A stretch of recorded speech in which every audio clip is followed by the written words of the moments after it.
Good afternoon. It's Monday, the 4th of February 2019, just after 1 o'clock. Welcome to UK Column News. I'm your host, Mike Robinson. Joining me in the studio today, Patrick Henningsen from 21st Century Wire. Welcome to the programme, Patrick. Great to be back, Mike. Welcome back to the programme, indeed.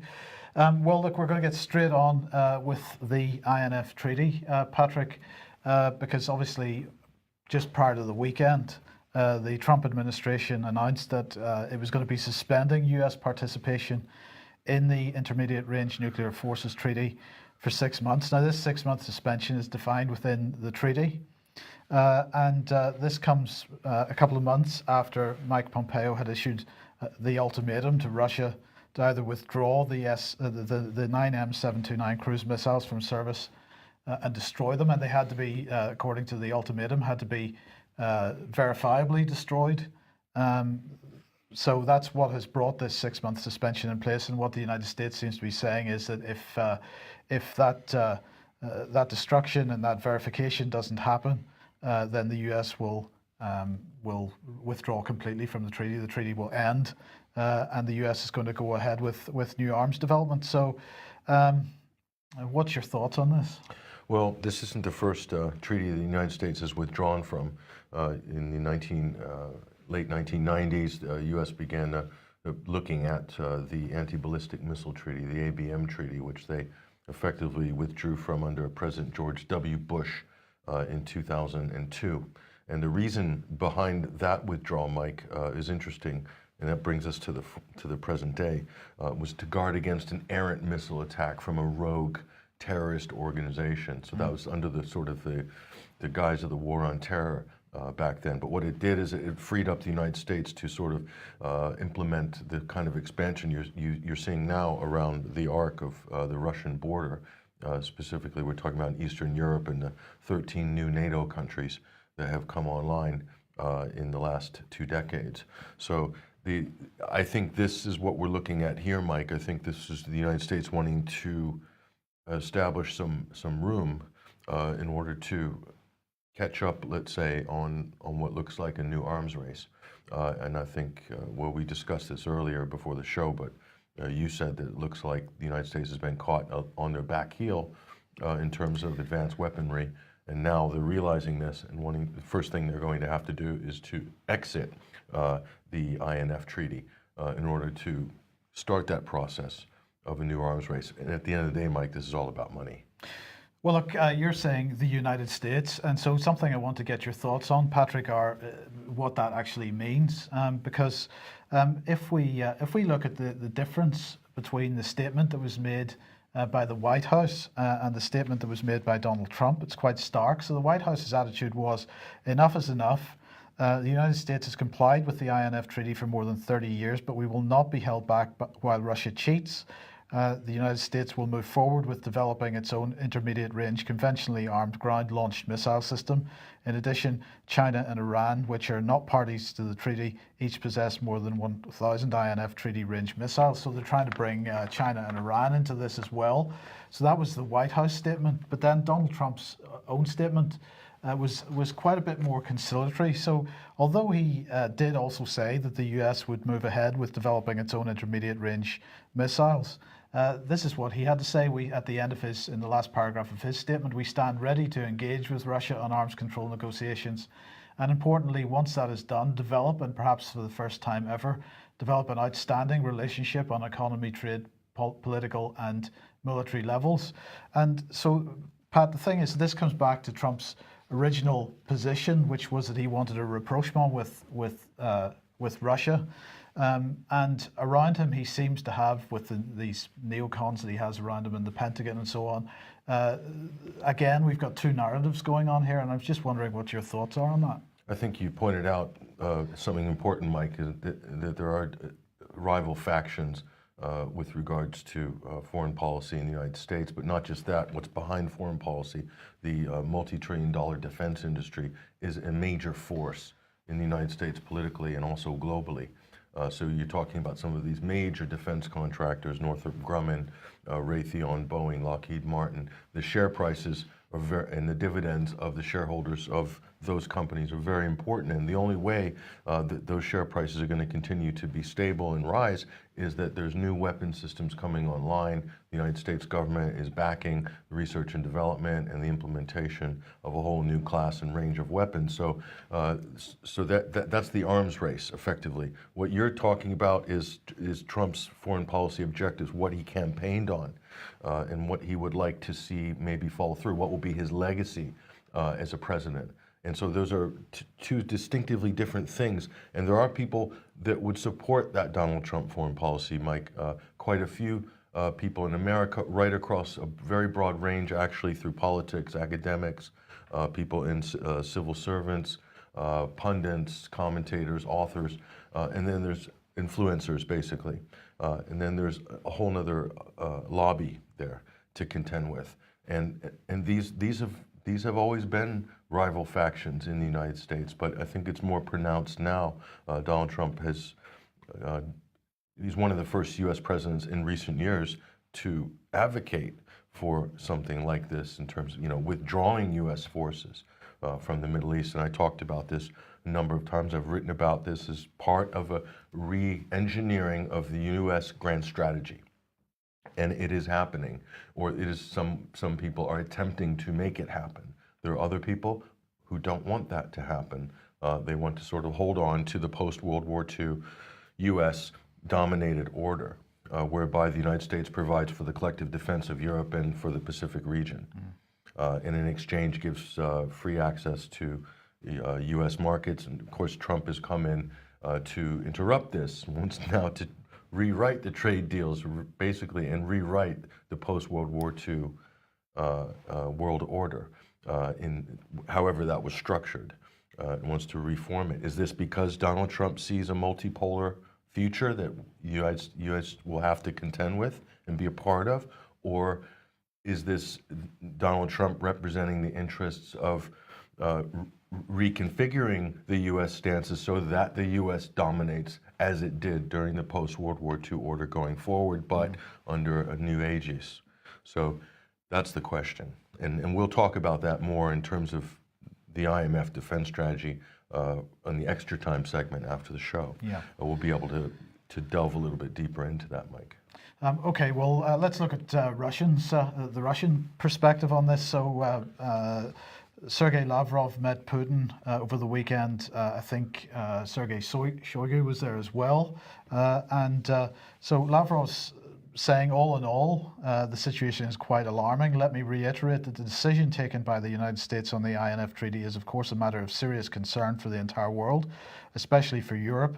Nevertheless, the Europeans followed in the footsteps of the United States, with all NATO members speaking out in explicit support of the position adopted by the United States to refrain from any discussions on mutual concerns. All we hear are groundless ultimatums requiring us to take unilateral measures without any evidence to support unfounded accusations.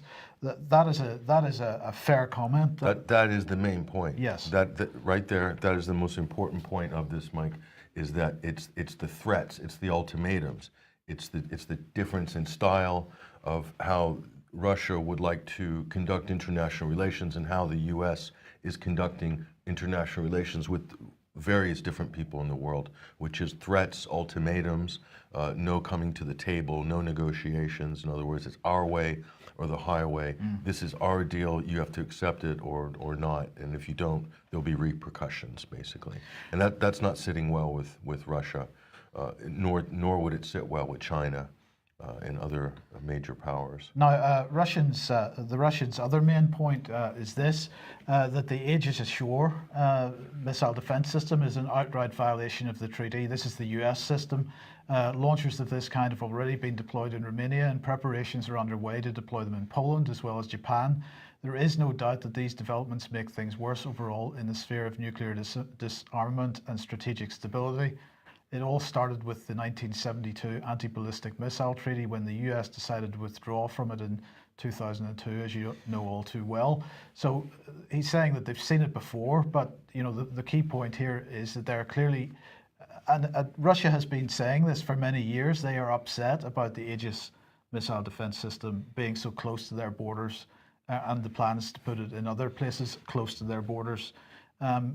Again, it's not an unfair position for them to take, is it? It's not. It's not. But and if you look at the mainstream goldfish media, I'll end up with this point, with a few laps around the fishbowl, and they forget what was said and done 10 or 15 years ago.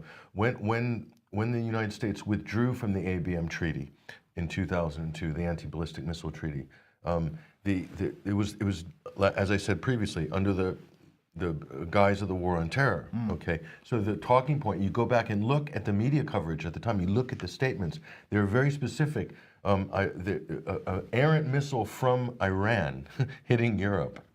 This was one of the, because Russia wasn't public enemy number one during that time. The U.S. had quite good relations with Russia, so Russia wasn't the threat. So Iran was the threat, or the threat of a nuclear Iran. Firing an errant missile that went off course and suddenly hit Europe or whatever, or Saddam Hussein's 45 minutes or less missile, a Scud missile, which is a adapted V-2 rocket, right?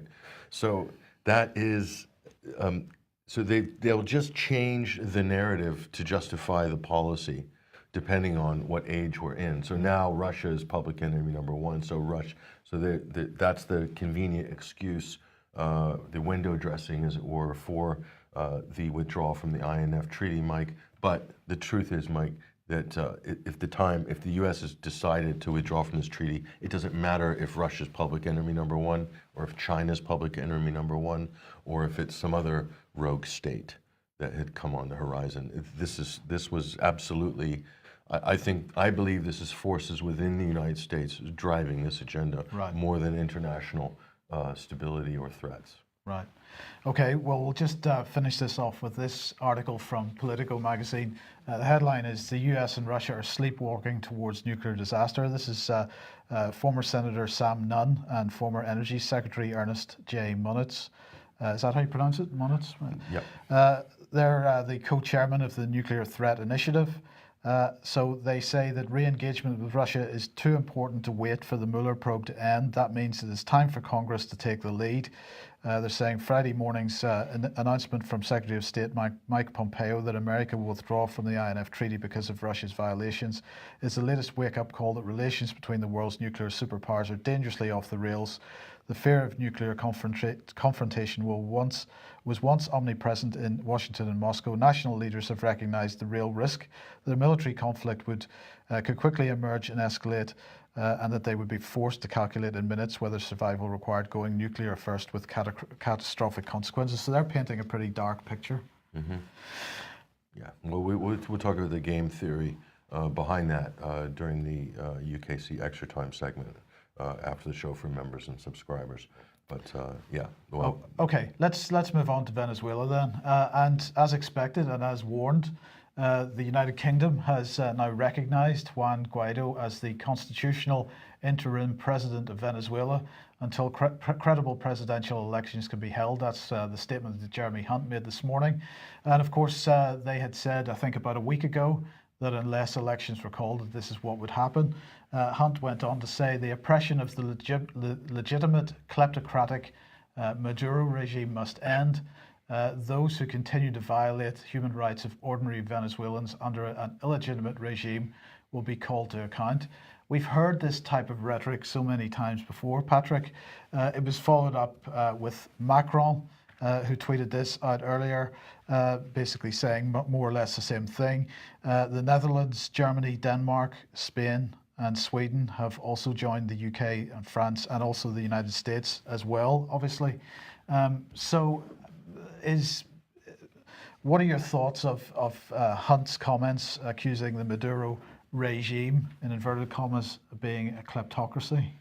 Well, I think Jeremy Hunt, Alan Duncan, these are two faces in British politics that seem to be the vanguard of this call for regime change in Venezuela. So it sets a dangerous precedent. Of course, you can't appoint an interim president.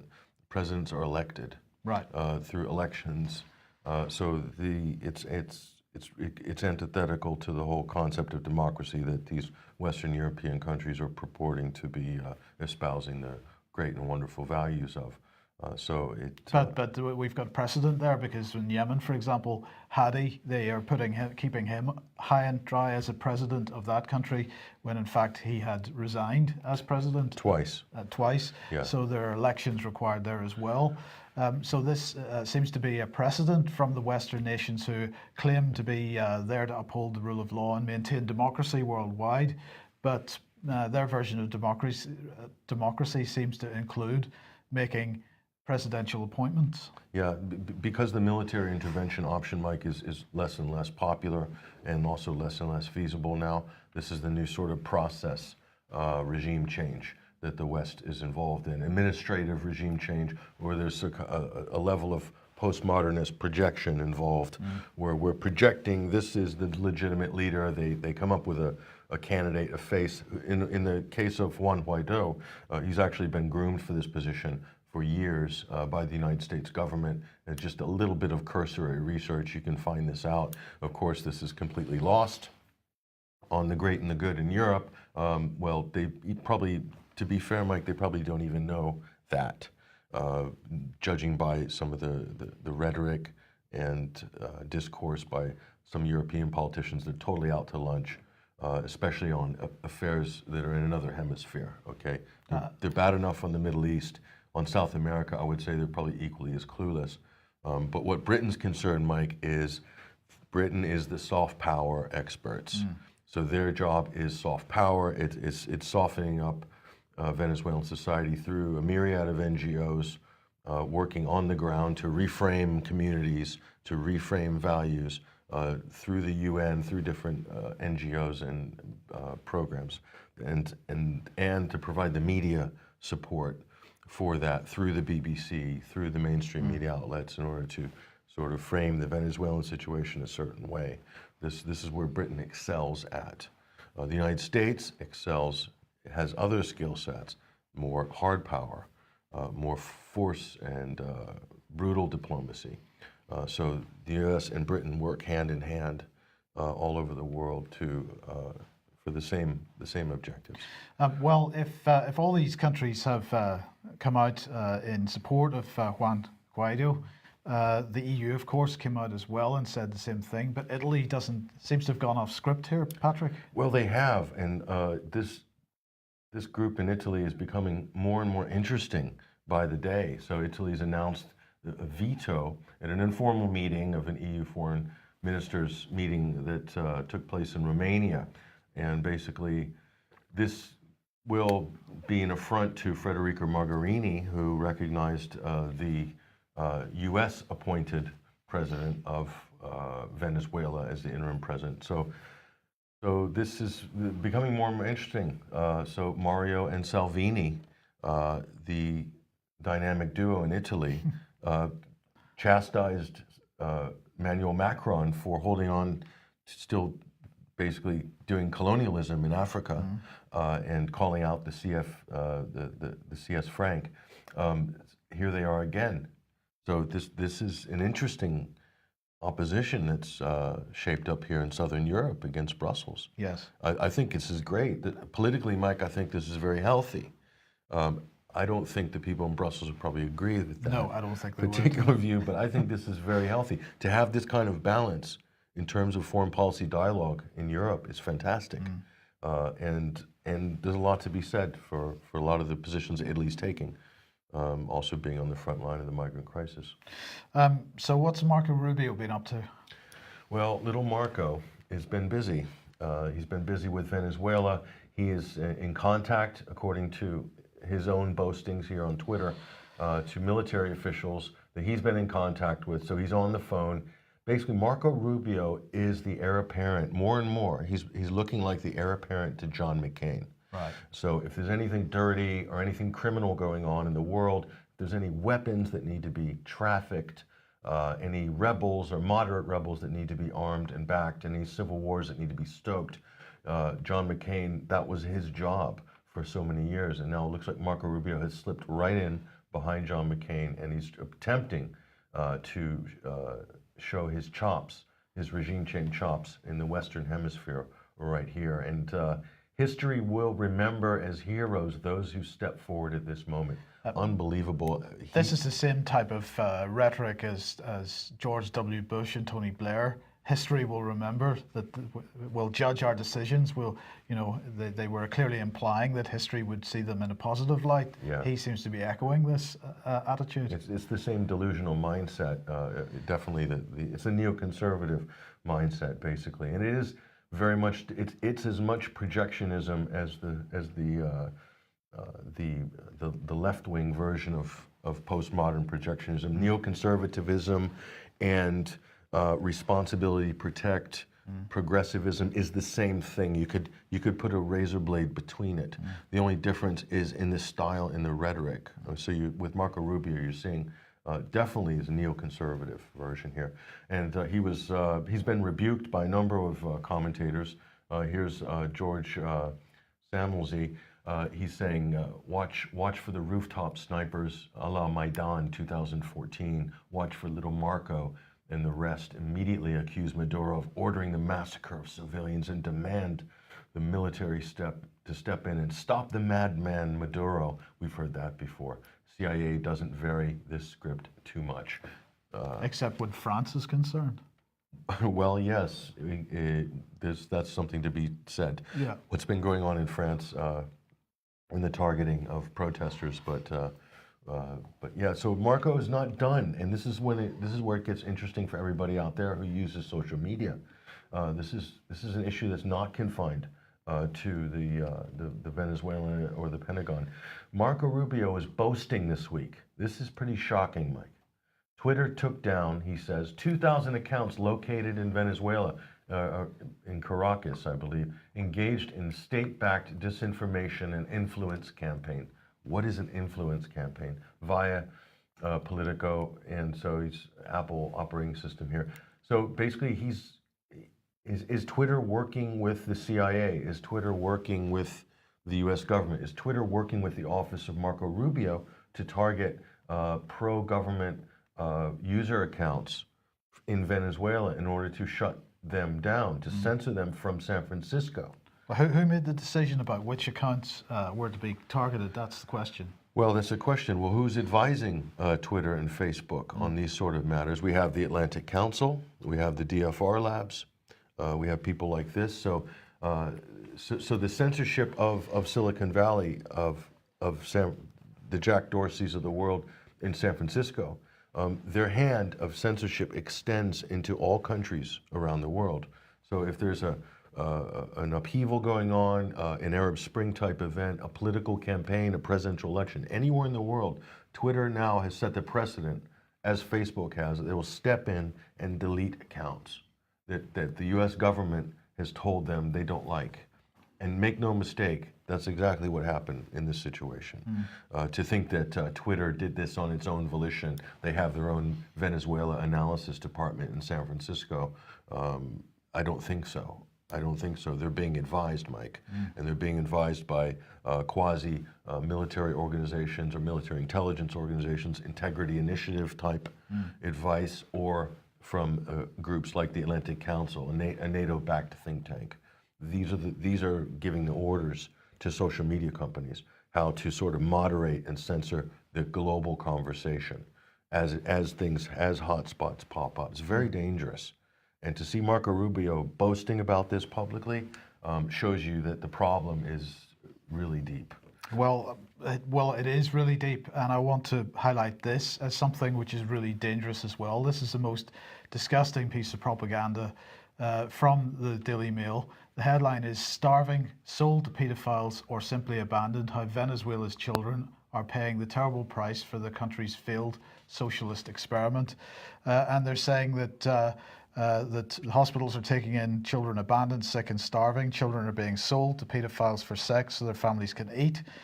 Some hospitals have been abandoned by President Maduro's government. So it begins, pity the children starving to death, dying of curable diseases, sold to sexual predators, or simply abandoned. Youngsters are paying a terrible price for Venezuela's failed socialist experiment. Really, this, I'm quite sure, is going on, Patrick, and it is tragic. But the way that this article is presented is purely as a propaganda piece to drive for some kind of military intervention in this country. The Daily Mail, this type of... But is it going on? This is the question. Is it really going on? Because if we looked at some of the stories out of Syria, very similar stories they were running in order to demonize the Assad government in 2011, 2012, and onwards, there's a potential for major embellishment here. There are not people starving, emaciated in the streets of Venezuela. It's not happening, okay?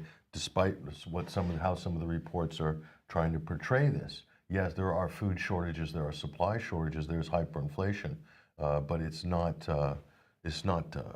famine right now. Okay. So I could see a drug addict, a parent who's a heroin addict or a crack addict selling their child for sex. That's a common problem in many places in the world, right? But strictly on a lack of food, that story I would say deserves to be looked at a little closer to see exactly what the context is, where this claim comes from, where's the cases exactly. Okay, So, but it's debatable. let's talk about context just a little bit. Let's assume some people are starving and there's some pretty tragic stuff going on over there. Why are people starving? Are people starving because of the failed socialist experiment, or are people starving because of sanctions that are being placed on Venezuela by the US government, for example? Well, the answer to that question is probably all of the above, Mike. So, everything's contributing to that, sure. to that situation. So would the Daily Mail driving for intervention in this way, is that going to help people in Venezuela in the short or even the medium term? Does Syria suggest that would be the case? This seems to be a likely outcome of this type of rhetoric from the likes of the Daily Mail would be at the very least intervention from the West, or perhaps a civil war, Syrian-style civil war in inverted commas, because of course we know that wasn't a Syrian civil war. And look, I'm just gonna highlight this as well. This is from the Foreign Office this morning, being pushed out on their Twitter feed once again. Sexual violence being used as a weapon of war. But we're promoting these wars around the world. We are promoting these wars, Patrick. And instability, destabilization campaigns. And absolutely, and therefore it is utterly hypocritical of us to suggest that we've got to stop the use of sexual violence as a weapon of war. Stop the war in the first place, and then the sexual violence can't be used as a weapon of war. Well, if you look at the news reports, Mike, in the preceding the Libyan war, okay, one of the big media stories, and this was amplified by Susan Rice from the Obama administration. Many other people repeated that Gaddafi was issuing Viagra to his evil mercenary soldiers to go and rape Libyan women, basically. And that got huge traction, cascaded across the media. People were outraged. Oh my God, even Al Jazeera made a meal out of this. Specifically, that network as well made a meal out of it. And it was a fake news story. It was completely fake, but was parroted by top Obama administration officials and was used in the media terms anyway as a justification for the UN resolution, the no-fly zone, and then the bombing raids after that. So again, that's a familiar, a hot button, a motive story. Rape is a weapon of war. The Daily Beast ran a fake news story that Assad had his gangs going through Aleppo as they liberated Aleppo, East Aleppo, and they were raping. And women were committing mass suicide to avoid being raped by the evil Assad regime. That was a fake story. That was actually put out by Michael Wise, CNN correspondent and writer for the Daily Beast, former communications director of the Henry Jackson Society, put out that fake news story. And they quoted a source from inside Syria. Again, rape as a weapon of war. So we see it's just used repeatedly. When is this going to surface in Venezuela, Mike? Next week? We're going to start seeing stories about mass rape by Maduro's Well, if that Daily Mail article is anything to go by, that's very likely. I expect that we're going to see that pretty soon, yeah. Yes, okay. Well, let's head over to the United States then. And our favorite presidential candidate, Tulsi Gabbard. Well, here she is. She's saying a lot of great things, Mike. She's probably the most exciting candidate right now in terms of a transformational candidate This is an important word in U.S. politics, a transformational candidate, and she said a number of things, including this just yesterday, I believe. As Commander-in-Chief, I will work to end the new Cold War, the nuclear arms race, and the slide into nuclear war. That is why the neocon, neolib warmongers will do anything to stop me. Now, just a bit of background. Tulsi Gabbard is Congresswoman for Hawaii, From Hawaii. and she's ex-military. She is. She's an Iraq War veteran. I believe she was an EMT in the U.S. Army. So she has real war experience in Iraq, and she's a senior congresswoman from Hawaii. So yeah, she does have tremendous qualifications, and she has been to Syria, Mike. She's one of the only U.S. politicians that entered legally into Syria. So this is the treatment she's getting. Look at this. Okay, this is from NBC. This is one of the major networks in the United States. This is deemed as the gold standard by NewsGuard and all these fact-checking organizations. Russia's propaganda machine discovers 2020 Democratic candidate Tulsi Gabbard. So they're basically saying that her campaign is being driven by the Russians, basically. So experts who track website and social media links to Russia, here we go again, have seen some Stirrings. stirrings of a possible campaign of support for the Hawaii Democrat. Mind you, she's running as a Democrat. So let's look at what this says. So incredibly, within a few days of Gabbard announcing a presidential bid, Disinfo 2018, part of the cybersecurity firm New Knowledge, found that the top 15 URLs, shared URLs, 800 social media accounts affiliated, this is the key, Mike, with known and suspected Russian propaganda operations. That could be anybody or anything that holds a view outside of the US-UK foreign policy or orthodoxy. And so they're basically directing information around at U.S. citizens about Tulsi Gabbard. So basically, they're claiming that she doesn't have her own support base. This is all Russian-driven stuff. And so who's behind this claim? This is the thing, the New Knowledge. That's an interesting firm. Where did we hear about them recently? Well, let's take a look. The New Knowledge, this is what they do. We detect, monitor, and mitigate social media manipulation. Containing an attack is safer and less costly than recovering from one. They're talking about the 2016 elections. Yes. That was supposedly an attack by Russia, right? So we protect companies from the negative impact of false fake news, etc. So here they are, Mike. The New Knowledge were involved in election fraud. These were Democratic Party operatives. This is a firm that spawned out of a project funded by the LinkedIn founder. His name's Reid Hoffman. He's a billionaire, a Democratic Party donor. And they created Russian bot farms. And they planted fake news stories in order to discredit the Republican candidate in the Alabama Senate race. So Roy Moore, I believe his name was. That's the New Knowledge. Here they are. They're caught red-handed. And not only that, just a couple weeks later, Mike, as you can see, NBC is quoting them to take down Tulsi Gabbard. Isn't this incredible? How corrupt is the U.S. electoral scene right now? And they're supposed to be policing. These are the firms tasked with policing Russian influence and fake news. They were caught involved in election fraud. So amazing. Like, there's nothing you can do to get discredited if you're on the right side of a certain side of the political aisle. Yeah. So it doesn't end there, Mike. So let's look at this story. So Twitter is now taking sides of candidates. In this case, it's the Democratic anointed candidate, for the moment anyway, is Kamala Harris, the freshman senator from California. And so they've deleted accounts that were supposedly trolling Kamala Harris. But were they really trolling her?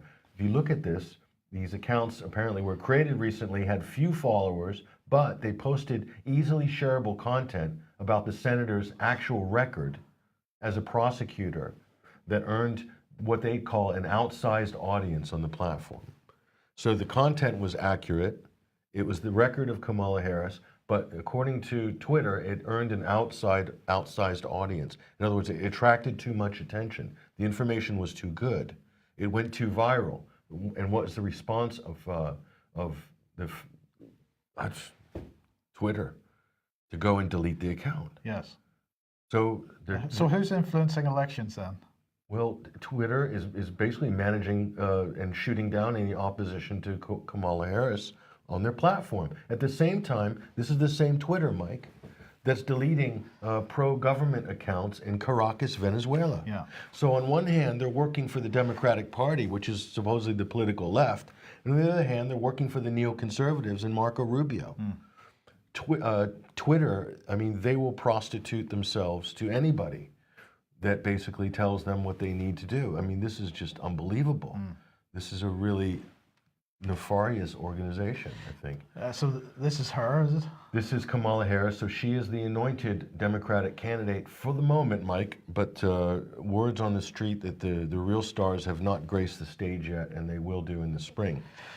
So what chance does Tulsi Gabbard have against Kamala and her colleagues? Well, this is a good question, Mike, and we can game this out in maybe more detail during the extra session after the show. But look, judging by the media's treatment of Tulsi Gabbard, and right now they can attack Tulsi Gabbard. I don't think she stands a very good chance, even with a great popular upswell of support. It might not be enough because right now they're attacking Mike, but as soon as the debates start next year, they will then mute any candidates that they don't like. So they will not give them time on the networks. They won't give them any column inches in any of the papers. They won't give them any time. They might not even let them on the debate stage. They'll come up, they're notorious for coming up with rules that qualify you to be in a national debate. During the Republican campaign in the 2016 campaign, we saw a lot of chicanery going on as to who was going to be allowed on. So they restricted it to poll numbers, like which polls they chose. If you received less than 20%, you did not have a seat at the table, as it were. So I think they'll probably do this to Tulsi Gabbard. They'll airbrush her right out during the primary period. And if there's anything exciting going on, they won't cover it. Because what they don't want to do is allow her to gain any momentum. And the media absolutely has the potential to control that process in terms of momentum and candidates going viral. And with Jack Dorsey and Twitter on the DNC's team, they'll have no problem shutting her out on Twitter as well. And if Zuckerberg does his job at Facebook, then they can completely make Tulsi Gabbard disappear between the mainstream media and Silicon Valley. So that's what Team Blue looks to have in store. Okay. Okay. Quick reminder that if you like what we're doing here at the UK Column, we would appreciate your support. You can join us by going to ukcolumn.org/community and taking out a membership if you'd like to do that. That would be much appreciated. And a quick reminder that AV 9.1 DVDs sets are available on the UK Column website now.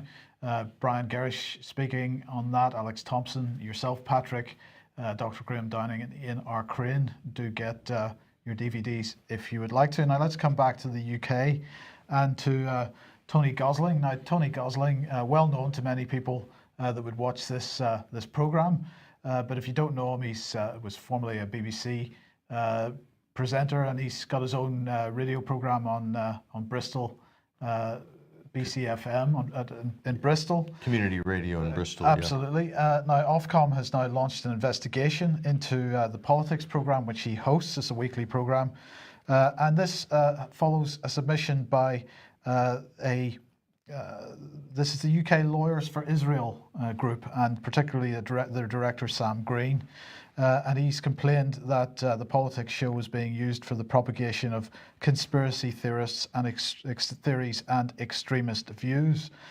So in his report to Ofcom, he highlighted a number of issues that he was unhappy with, involving Israel being the most dangerous country in the Middle East is one of the allegations that is claimed to have been made on this program, that the CIA had tried to assassinate Vladimir Putin by hacking his car. I think basically they were covering stuff that was in the mainstream media at the time, as well, if I remember rightly, because yeah. that CIA tried to assassinate Vladimir Putin by hacking his car was a mainstream media story. Yeah. So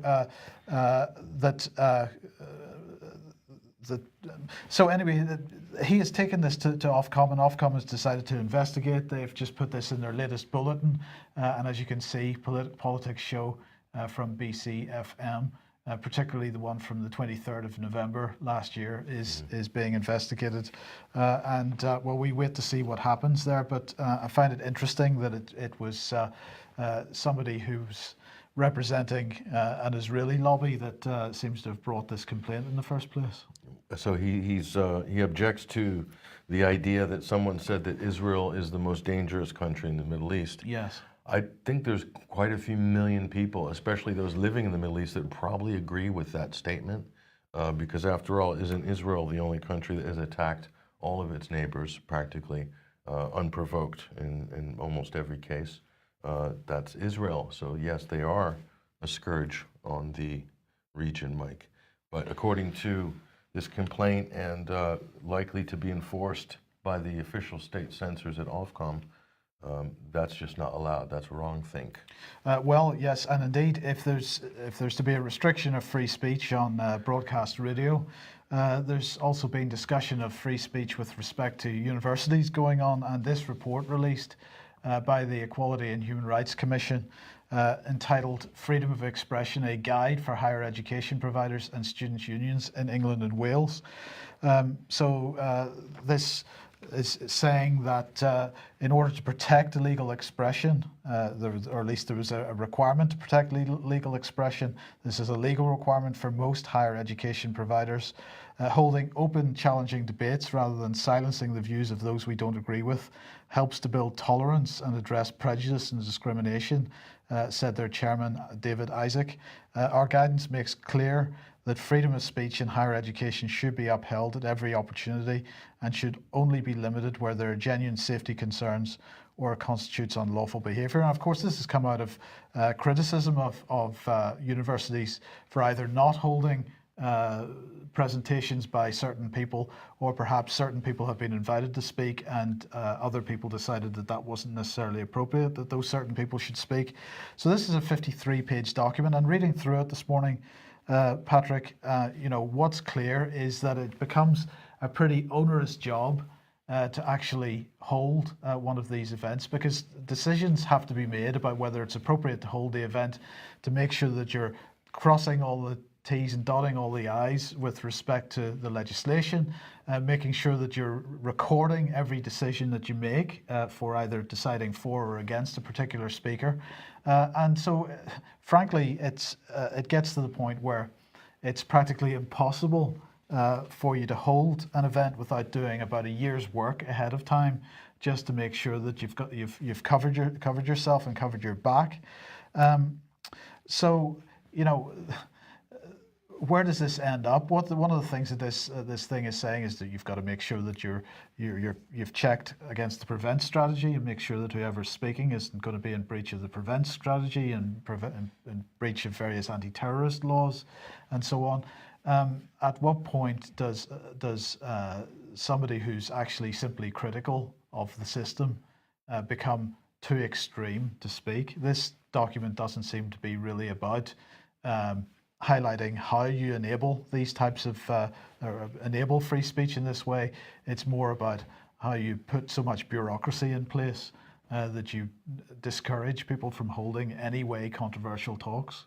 That's the general idea, Mike. You're catching on very quick. Yes. Yeah, you're catching on really quick. What you just described is a shadow state, the PREVENT strategy, various anti-terror laws, written and unwritten, and then you have to comply with a whole raft of shadow regulations on top of what you had thought were perceived to be your rights. Right. So yeah, it's pretty amazing. There's a Kafkaesque irony there. Absolutely. Okay, well look, let's just end on this one. Patrick, Home Office spying on asylum seekers by tracking debit card use. Well, this is quite extraordinary, Mike. Now, this might be counterintuitive to some people out there, but you might say, well, those asylum seekers, they need to be tracked. They want to make asylum applications, stay in Britain, have benefits and so forth. But let's think about this for a minute. So this is according to the report. Individuals have had their asylum support withdrawn from making trips to see relatives were attending court hearings because officials accused them of venturing out of their authorized cities, according to a report by the Sunday Times. How are they tracking them? Well, this is also interesting here. The surveillance is said to be carried out through Aspen cards. So this is a form of a debit card which is used by asylum seekers to enable them to buy food, basic supplies, and get their weekly stipend of £37.75. So you're probably thinking, well, what's wrong with that? Well, the point is, Mike, and I know this might, again, be counterintuitive to certain people out there, but if they're tracking these people in this way, with this technology, you better believe that you are being tracked in exactly the same way. So expect that that is the case. Are you okay with that? Are you okay with all of your movements and purchases being tracked and logged, and then yourself being profiled based on that data? Are you okay with that? This is the question. It's a very good You question. might be okay with that asylum seeker, that happening there, but what about yourself? Because you better believe this is happening right now, Mike. Absolutely. Okay, we will leave it there for today. And thank you very much for joining us, Patrick. Thank you for joining us. We'll be back at the same time on Wednesday, 1 p.m. as usual. We will see you then. And join us later on for UKC Extra Time, when we're going to break down the game theory behind the INF missile defense, war gaming, and also we'll talk about the Tulsi Gabbard 2020 campaign. What are her chances in 2020? Okay, thank you. See you Wednesday. Bye-bye.